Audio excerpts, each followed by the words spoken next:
Next, we have a talk by Talia Henkle. She is a PhD candidate at the Johns Hopkins School of Medicine Immunology program. She's on the executive board of the Johns Hopkins Science Policy Group. And today she's going to tell us about sparking action by engaging students in interactive climate action simulation. Talia will be sharing your video just one moment.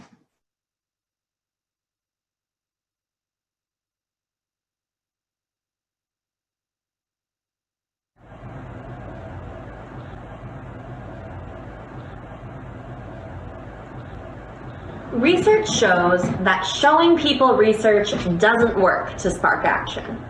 So what are climate scientists to do as our world sinks deeper and deeper into crisis? If the answer doesn't lie in the creation of a better graph or a more in-depth climate report. The team at Climate Interactive, a nonprofit that stemmed out of MIT Sloan, addressed this issue by creating a free, publicly available, and innovative climate action simulation model, En-ROADS, and tied its use to an interactive role-play game. The game is conducted as an emergency climate summit organized by the United Nations, which convenes global stakeholders to establish a plan to limit warming to Paris Agreement goals, well below 2 degrees Celsius by 2100. Suddenly, participants who didn't have the first clue on how to combat climate change are climate justice hawks, politicians, or agricultural industry leaders.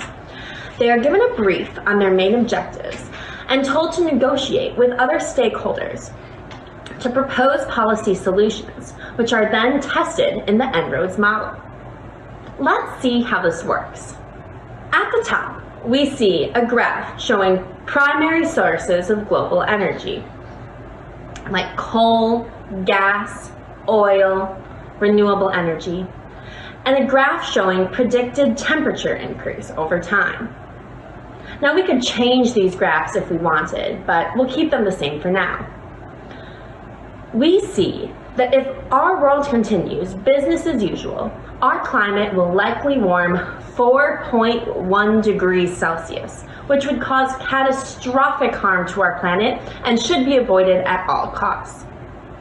Below we see a series of actions that can be taken to counteract climate change, like incentivizing renewable energy, increasing energy efficiency for our transportation, or reducing deforestation.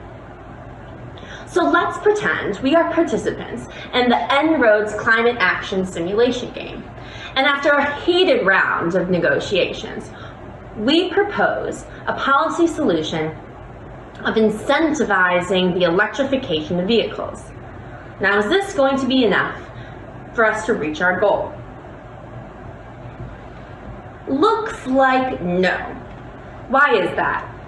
Well, although we see that the demand for oil eventually decreases, we see that the demand for coal increases.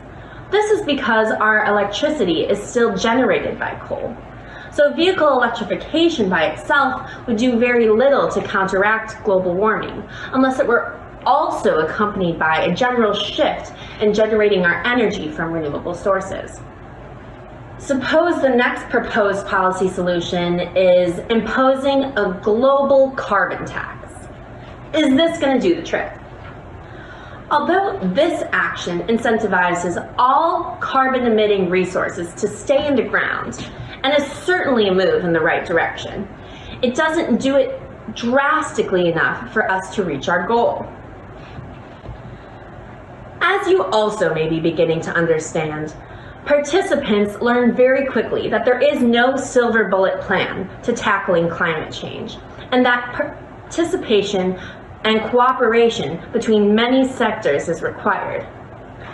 So beyond promoting policies that keep carbon-emitting resources in the ground, like a carbon tax, perhaps we also would need to have a technological breakthrough, greatly increase our energy efficiency in our transportation and our buildings. Maybe reduce agricultural emissions, and maybe even sequester carbon from the atmosphere technologically. And look, we did it. We got there. Maybe not as easily as we would have hoped, but we got there. This game can be an emotional experience. Throughout the negotiations, many questions may bubble up.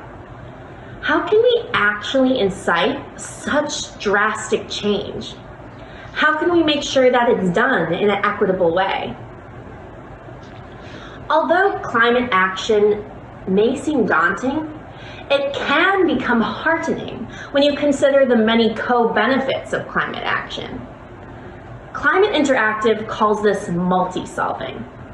What sorts of actions can we take that not only limit climate change, but also create jobs, improve health, safety, and well-being, and increase food and water security?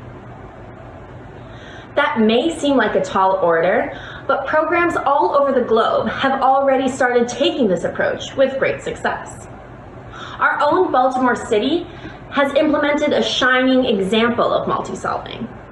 The Baltimore Orchard Project united public and private sectors to plant over 1,000 fruit and nut trees all over the city, yielding over 25,000 pounds of produce. Not only does this initiative help sequester carbon from the atmosphere, which helps combat global warming, but it also helps increase food security, builds community ties, and helps reduce flooding and runoff. The En-ROADS Climate Action Simulation game shows us that it's going to take governments, industry, and community stakeholders coming together and implementing initiatives like the Baltimore Orchard Project, but on a sustained and global scale to effectively combat climate change. It's not going to be easy, but En-ROADS shows us that it is possible. Now I'm going to close here today how all En-ROADS facilitated activities are closed. I want you to take a moment to think about how it would make you feel to be a part of a world that can actually pull together to tackle climate change. We're just going to take 10-15 seconds. I want you to think about how would it make you feel to be a part of a world that can pull together to tackle climate change.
All right, thank you, Talia. At this point, if you can please enter questions for Talia into the question and answer bubble, that would be great.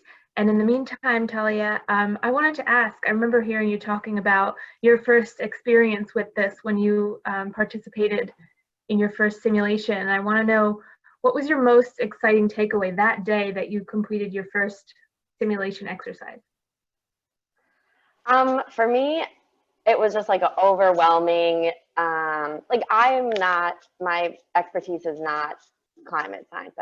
As in my intro, I'm studying Panther right now, but I just really felt strongly that I needed to do something, and that smart people, especially like, around our campus, needed to be able to have a better access to this sort of data and this information. And I thought this was a really clever and creative format to do that. So I just really had the strongest pull that we should bring this activity to Hopkins and the Hopkins community so that other people could learn and use the software and play around with it, because I just thought it was really creative way to show really good science. Thanks. And you can still type your questions into the box, but I have one more question for you. Are there going to be any simulations at Hopkins in the next few months considering social distancing? Yeah, so that was actually, I think that the video just cut out a little early, but I wanted to end it with a call to action, essentially imploring all of you guys to help me think of activities to brainstorm this activity. Right now, the game where we actually bring together, 30 people, that's just like not going to be an activity now, but you can actually work with En-ROADS in a really interesting workshop format or a classroom format. There's like activities for students as well, beyond just doing the game format.